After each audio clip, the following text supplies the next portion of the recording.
lot of equipment this time. Being I felt that bars these past 2 weeks went really well, letting them try a lot of things rather than drilling it, so we'll see how that goes. One of the things that they're all doing is the wrist shifting station, which a lot of them, if you ever see them doing their forward rolls, they will pick their hands fully up off of the bar.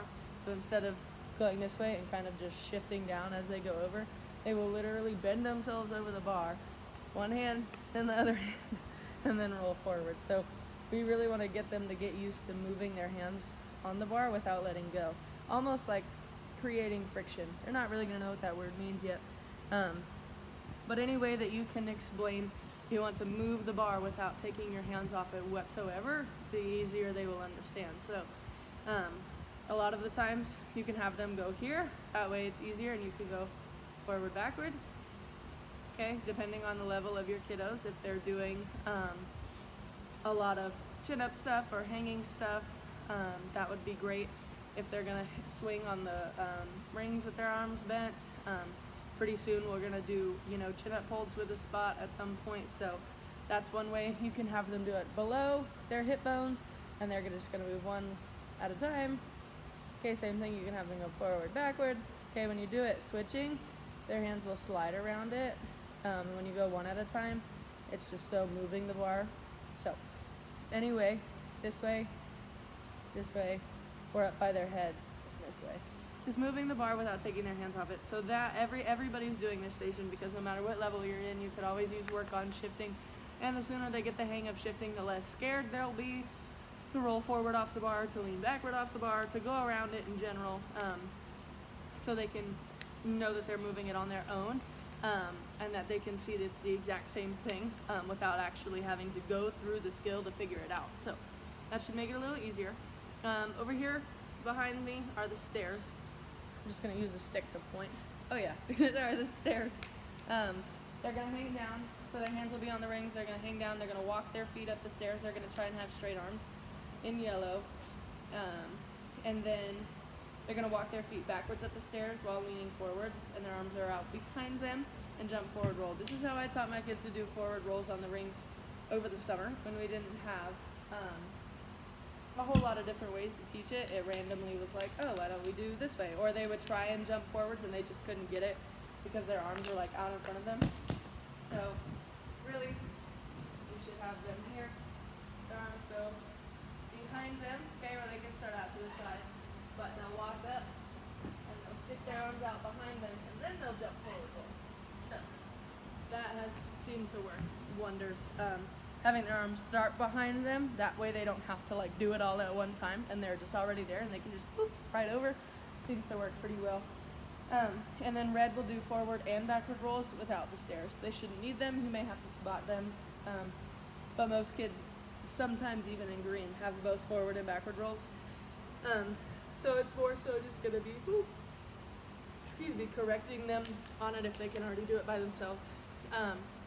On the high bar, so the silver one back here, yellow is going to do swing and a tuck 3 times. There is a mat for them to jump off of like last time, but if that is still too short, you're welcome to grab another mat so they can jump off of it. Swing and a tuck 3 times. For green, they're going to swing with straight legs 3 times, so swing like a pencil, and then on the third one, they're going to try and drop carefully down off the bar into SLP, whether that's back where they started from, whether it's slightly in front, but remind them that there's a bar in front of them so they cannot swing out super far and let go because they will hit somebody else. And then red, they're going to do 3 tuck-ups, so they're more so working on strength, being they can already swing. So they're going to hang down on that bar, and they're going to tuck their knees all the way up to their belly button and back down 3 whole times. And then when we're done with that, they're going to drop off to SLP. On the uneven bars, there is this red mat here that we normally use for the rings right here, but it's going to be needed to help get the kiddos up on the station over there. That one, their feet are going to be on the low bar, and their hands are going to be on the high bar, like a bear crawl. So you may have to help them get up there and get situated, and then they should be fine to walk back and forth by themselves. Green, when they walk back and forth, sorry, that's yellow, they walk back and forth. Green, they're only going to walk halfway, and then they're going to drop their feet off and swing. So they'll be like this, on the bars, and then once they get halfway, they'll drop their feet off of this low bar and they'll swing forward, not letting go though. So swing forward until they feel like they can drop safely, or get down safely. And then red will do the exact same thing, so crawl across halfway like we just did, and then drop their feet off of the low bar and then swing forward and try and let go and land on their feet. That one you may need to help them with how they swing down, that way they don't fly too high up in the air. They shouldn't, because they'll be a little timid about it, being it's maybe the first, maybe the second time that they've ever done this. So just be over there in case they start to swing a little too high, or they think it's so much fun that they stop thinking about being safe and they're just flying off the bar. So on this first medium bar, so the taller one over here behind me, this one right here, they're gonna do monkey hangs in yellow, so hands cross and feet cross, and they're gonna try and hang there until they physically can't hang there anymore.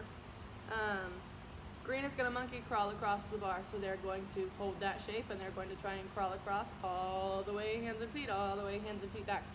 And then red, they're going to do front support walk across the bar. So instead of being a monkey, they will jump up, 1, 2, 12, my feet touch the ground, and they're gonna try and walk across without touching their feet to the ground, of course. So their legs will be straight and they'll shimmy across. Both sides going back and forth would be ideal, but if they can only get down and then have to rest, that's totally fine too. Right here on this last bar, yellow is going to do jump to front support and hold it as long as they can. This one, you may need to go back and forth between that station over there on the uneven bars and this station, because some kids in yellow can hold themselves up, but they do it on their belly, and some kids can't. There are other few that totally can hold a front support, and that's awesome. But you may need to help them. If this is too low, if it's too high and it needs to have a mat to jump off of for them, totally fine too. Just grab like a cartwheel block or something. Green is going to do jump front support and then forward roll, so this is where the shifting is going to come in handy. So really try and just shift their hands around the bar as they start to roll forward, or a little bit before they roll forward, so then that way their hands are already there and they can forward roll off the bar. And then red will jump to front support and cast push away. So if you have not coached those yet, that is when they cast. So their feet are not touching the ground. They'll cast, they'll push their body off of the bar and land without anything touching it, and they're going to try not to move their feet. So very self-explanatory, very not so much drilling things, but trying the skills themselves, or skills that will then go into other skills. The only really big drill is right here with the shifting station, but I think that will help a lot of the kiddos. But yeah, I think that's